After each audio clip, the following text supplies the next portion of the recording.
Assalamualaikum, this is Maria Arshad here and I welcome you to my YouTube channel Chemistry Physics. Let's go for the 14th part of our playlist for UHS and MTCAT Chemistry MCQs preparation practice. Let's get started.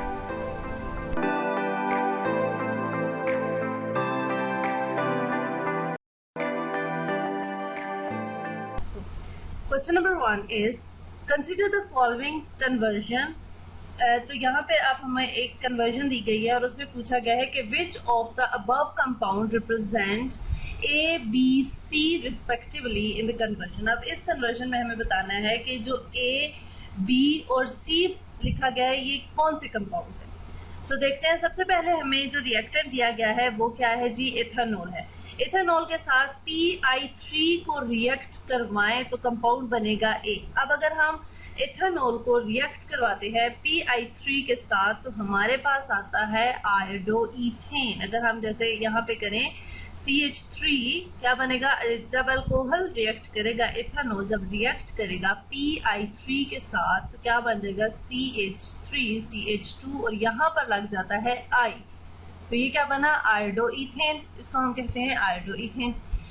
Next चीज यानी कि ए compound हमारा क्या होना चाहिए, आयोडोइथेन। अब आयोडोइथेन तो हर MCQs में जो हमारे पास ऑप्शन है इन सब में आयोडोइथेन आ रहा है, लेकिन ए ऑप्शन ए पोजीशन पे किस में आ रहा है, एक ए वाले ऑप्शन में आ रहा है और एक डी वाले ऑप्शन में आ रहा है, यानी कि इन दोनों की पॉसिबिलिटी है। अब अगर आगे देखें एक आयोडोइथेन बना, उसके बाद क्या है कि आयोडोइथेन यानी कि जो कंपाउंड ए है उसको फर्दर रिएक्ट करवाया गया है अल्कोहलिक पोटेशियम हाइड्रोक्साइड के साथ। अब यहाँ पे लिखा हुआ है अल्कोहलिक, ये बात आपने हमेशा याद रखनी है कि अगर अल्कोहलिक हो तो एलिमिनेशन होती है, यानी कि एल्कीन्स प्रोड्यूस होते हैं, और अगर एक्वस हो तो होती है सब्स्टिट्यूशन, एक्वस से होगी सब्स्टिट्यूशन। और यहाँ पर हमारे पास क्या दिखाया गया है, अल्कोहलिक पोटेशियम हाइड्रोक्साइड, तो इट मीन्स कि इसमें क्या बनेगा, एलिमिनेशन होगी और एज अ रिजल्ट हमारे पास बनेगा इथीन बन जाएगा। यहाँ पे क्या बन जाएगा, इथीन, बिकॉज यहाँ पर अल्कोहलिक पोटेशियम हाइड्रोक्साइड था। अगर यहाँ पर एक्वस पोटेशियम हाइड्रोक्साइड लिखा होता तो यहाँ पर होनी थी सब्स्टिट्यूशन, जिससे बनना था अल्कोहल। सो अब अगर हम देखें, जो हम लोगों ने ऑप्शंस देखे, यहाँ पे हमारे पास जो ए वाला ऑप्शन है उसमें बी क्या दिखाया गया है, इथीन, उसमें दिखाया गया है बी क्या है, इथेनॉल। लेकिन हम लोगों ने क्या देखा है, क्योंकि हमारे पास अल्कोहलिक पोटेशियम हाइड्रोक्साइड था तो अल्कोहलिक पोटेशियम हाइड्रोक्साइड होने की वजह से हमारा जो बी होगा कंपाउंड वो क्या होगा, इथीन। सो यहाँ से हमें क्लियर हो गया है कि जो हमारा राइट आंसर है वो ऑप्शन ए होगा। और अगर आगे हम देखें तो यहाँ पे जब इस इथीन की हम हाइड्रोलिसिस करेंगे, हाइड्रोलिसिस जब करेंगे तो एज अ रिजल्ट ये हमारे पास क्या बन जाएगा, अल्कोहल बन जाएगा। यहाँ यानी कि यहाँ पर आकर डबल बॉन्ड टूट जाएगा और यहाँ पर आकर लग जाएगा OH और इस जगह पर आकर लग जाएगा H। इट मीन्स के क्या बना, अल्कोहल बन जाएगा ये। सो हमारा राइट आंसर क्या है जी, ऑप्शन नंबर ए, यानी कि हमारा जो ए कंपाउंड है वो है आयोडोइथेन, जो बी है वो है इथीन और जो सी है वो है ethanol. Question number 2 is when excess ethanol is heated at 140 degree centigrade in the presence of concentrated sulphuric acid the product obtained is. तो अगर इसको हम रिएक्शन करके देखें तो ये बेसिकली डिहाइड्रेशन होती है। इथेनॉल को जब हीट किया जाता है 140 degree centigrade concentrated sulphuric acid की प्रेजेंस में तो डिहाइड्रेशन होती है। और एक्सेस ऑफ इथेनॉल है ना, अगर हम इसकी इक्वेशन बना के देखें तो बेसिकली होगा क्या, ये है जी मेरे पास इथेनॉल। इथेनॉल को हम एट 130 to 140 यानी कि हाई टेम्परेचर जो है 140 डिग्री सेंटीग्रेड पे जब रिएक्ट करवाएंगे कंसंट्रेटेड सल्फ्यूरिक एसिड के साथ at 140 degree centigrade concentrated sulphuric acid, तो इट विल फॉर्म ईथर। क्या बनेगा, ईथर बन जाएगा। और यहाँ पे हम देख रहे हैं कि ये कौन सा ईथर है जी, इथॉक्सी ईथेन है। ये क्या बना, इथॉक्सी ईथेन, यानी कि क्या होगा, दो मॉलिक्यूल जो होंगे, अगर इसको हम खोल के इस तरह से लिखे तो ये क्या है जी, एक ये अल्कोहल है और दूसरा एक ये अल्कोहल है। इन दोनों जस्ट होगी क्या, डिहाइड्रेशन, यानी कि H2O जो होगा वो निकल जाएगा और एज अ रिजल्ट ये जो चीज होगी ये आपस में मिल जाएगी और क्या बन जाएगा, इथॉक्सी इथेन, मतलब ईथर की फॉर्मेशन होगी यहाँ पर। तो इथॉक्सी इथेन बनेगा, प्लस क्या होगा जी हमारे पास वाटर का मॉलिक्यूल निकल आएगा। ये जस्ट डिहाइड्रेशन हुई है। और अगर हम देखें तो इसमें जस्ट सिमेट्रिकल प्रोडक्ट जो होते हैं इस रिएक्शन से फॉर्म हो सकते हैं। This is only allowed for the symmetrical product. So हमारा राइट आंसर क्या है जी, option number D, that is ethoxy ethane. This is our right answer. Question number 3 is, which enzyme is not involved in the fermentation of starch? Starch की fermentation में कौन सा enzyme involve नहीं है, नहीं होता। अब यहाँ पर enzyme दिखाए गए हैं जैसे कि diastase, zymase, urease और invertase। तो urease जो enzyme है, this is not involved in the fermentation of starch because it catalyzes the hydrolysis of urea and form carbon dioxide and ammonia. यानी कि जो यूरिएज है ये क्या करता है, यूरिया की हाइड्रोलिसिस को कैटालाइज करता है जो कि फॉर्म करती है अमोनिया और कार्बन डाइऑक्साइड। सो हमारा राइट आंसर क्या है जी, option number C, that is urease. Next question is, which one of the following is the structure of benzyl alcohol? Benzyl alcohol का स्ट्रक्चर कौन सा है? अब अगर हम देखें हमारे ऑप्शन तो ये भी एसिड है, ये भी एसिड है और ये भी एसिड है। जब OH और COOH इकट्ठे आ जाए तो कार्बोक्सिलिक एसिड को प्रायोरिटी दी जाती है और उसको एसिड, पेरेंट नेम एसिड होता है, यानी कि ये भी एसिड है, ये अल्कोहल नहीं है। और ये जो है जी हमारे पास यहाँ पे अगर हम देखें तो बेंजीन प्लस CH2 लगा हो तो उसको कहते हैं बेंजाइल और साथ OH आ गया है, so this is benzyl alcohol. So हमारा राइट आंसर क्या है जी, option number D, this is the structure of benzyl alcohol. Question number 5 is, which one of the following is correct order of acidic strength of different types of alcohol? तो अगर यहाँ पे मैं आपको hint दूं तो जो अल्कोहल्स होते हैं हमेशा याद रखना, अल्कोहल्स जो होते हैं अगर एसिडिक स्ट्रेंथ की बात की जाए तो जो प्राइमरी अल्कोहल होंगे वो ज्यादा एसिडिक होते हैं as compare to secondary and as compare to then tertiary. जो सबसे ज्यादा स्ट्रॉन्ग एसिड होते हैं वो प्राइमरी अल्कोहल्स होते हैं, फिर सेकेंडरी और फिर tertiary.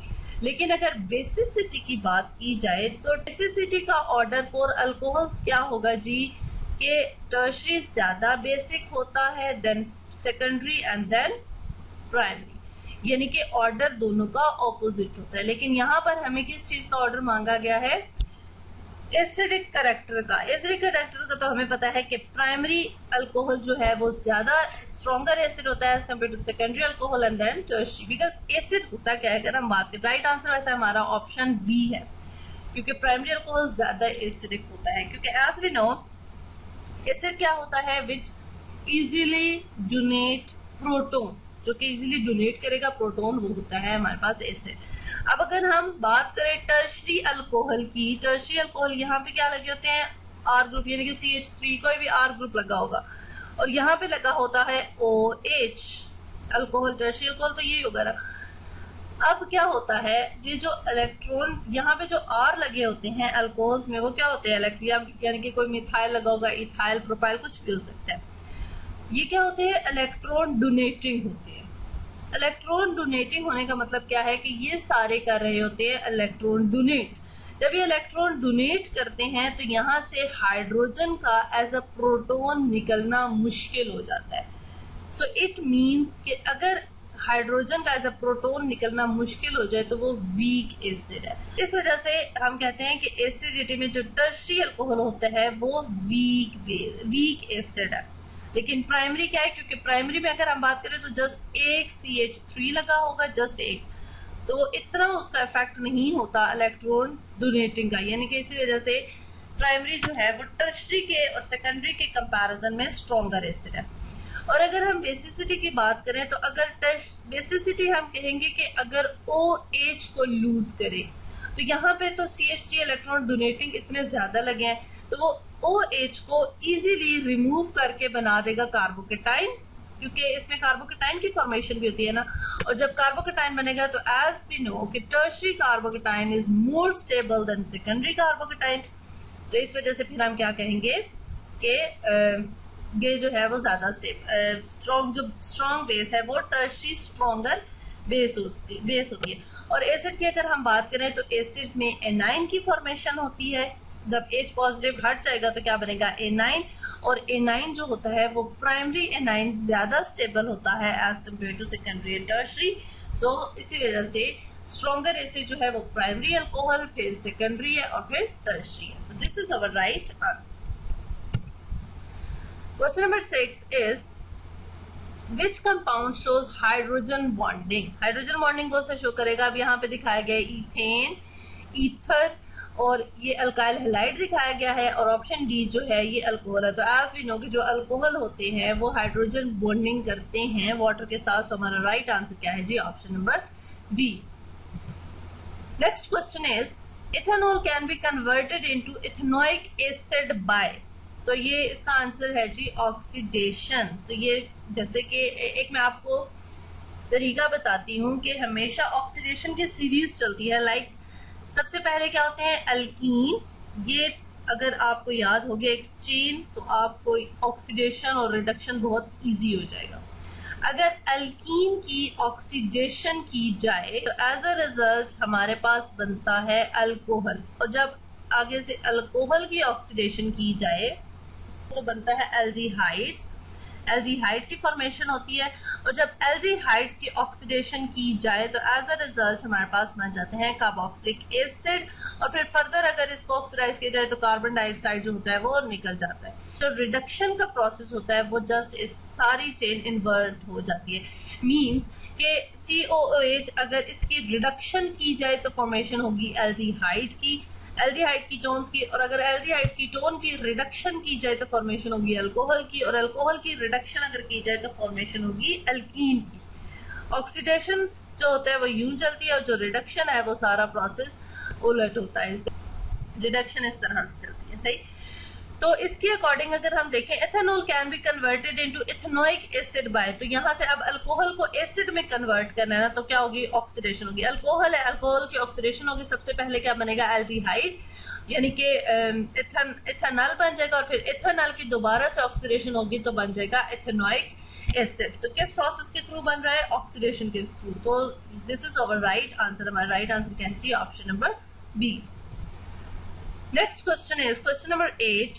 Which of the following compound have no attraction at all with water? किसी भी किस्म की कौन सा ऐसा कंपाउंड है जिसमें किसी भी किस्म की कोई भी अट्रैक्शन वाटर के साथ नहीं होती। A is benzene, option B is alcohol, इसमें तो हाइड्रोजन बॉन्डिंग हो जाती है। ऑप्शन C is 2 अल्कोहल और ऑप्शन D is ईथर। तो ईथर जो है वो भी वीक इंटरेक्शन करता है, वीक अट्रैक्शन उसमें प्रोड्यूस हो जाती है वाटर के साथ, वीक बॉन्डिंग करता है वो। लेकिन बेंजीन जो है यानी कि जो हमारा ऑप्शन ए है, ये किसी भी किस्म की कोई भी अट्रैक्शन वाटर के साथ शो नहीं करता। सो हमारा जो राइट आंसर है this is option number A, that is benzene. Next question is ethanol is prepared on industrial scale world over by the process of fermentation. Fermentation is a biological process which occurs in the presence of certain enzymes secreted by microorganisms such as yeast. Which one of the following statement is incorrect for essential conditions for fermentation? अब उसने कुछ conditions दी हैं, हमने देखनी है कि incorrect कौन सी है। तो सबसे पहले जी ऑप्टिमम टेम्परेचर 25 to 30, तो ये तो ठीक है। In the presence of preservative, तो ये भी ठीक है, in the presence of preservative होता है। Option C is proper aeration and option D is dilution of solution. तो यहाँ पे जो ऑप्शन सी है, एज वी नो कि जो फर्मेंटेशन की जाती है तो इन द प्रेजेंस ऑफ किसकी प्रेजेंस में की जाती है, in the presence of yeast की जाती है। और जो यीस्ट है वो in the absence of air काम करता है। इट मीन्स कि एरेशन जरूरी नहीं होती। सो this is not the right answer, यानी कि हमारा राइट आंसर क्या है, प्रॉपर एरेशन, क्योंकि ये एक इनकरेक्ट स्टेटमेंट है। यीस्ट जो है वो in the absence of air काम करती है, वो एनाएरोबिक होती है। सो इस वजह से प्रॉपर एरेशन जरूरी नहीं होती फर्मेंटेशन के लिए. This is not the condition for fermentation. So हमारा राइट आंसर है जी option number C. Question number 10 is which of the following is the correct order of decreasing basic character. Decreasing basic character. तो अगर हम देखें तो basic character क्या होता है? base क्या होता है? which easily donate lone pair. base क्या होगा? which donate lone pair. तो अगर हम यहाँ पर देखें पीछे इसमें बस क्या है, कार्बन की चेन बढ़ती जा रही है. तो एज वी नो के जो कार्बन की चेन होती है, जितने भी अल्काइल ग्रुप होते हैं वो क्या होते हैं? इलेक्ट्रॉन डोनेटिंग होते हैं. अब अगर हम यहाँ पे देखें जितने ज्यादा कार्बन होंगे मीन्स जितने ज्यादा अल्काइल लगा होगा, जितना आर ग्रुप की चेन बड़ी होगी वो क्या करेगा? इलेक्ट्रॉन डोनेट करेगा. इलेक्ट्रॉन डोनेट करने का मतलब ये है कि वो कंपाउंड जो है वो इजीली डोनेट कर देगा lone pair. So as a result वो क्या बन जाएगा? Strong base. तो हम कहते हैं कि जो हमारा ए ऑप्शन है वो राइट ऑप्शन है. क्यों? क्योंकि उसमें दिखाया गया है कि CH3, CH2 and O negative ethyl मौजूद है जो कि ज्यादा इलेक्ट्रॉन डोनेट करेगा. O नेगेटिव का एज अ रिजल्ट ये जो नेगेटिव चार्ज है वो ये इजीली इलेक्ट्रॉन डोनेट कर देगा. जो जितना इजीली इलेक्ट्रॉन डोनेट करेगा वो उतना स्ट्रॉन्ग बेस है. तो ये स्ट्रॉन्ग बेस है. उसके बाद CH3, अब कार्बन की चेन छोटी होगी, कार्बन की चेन छोटी होगी तो उससे थोड़ा कम, ये उससे थोड़ा कम बेस है.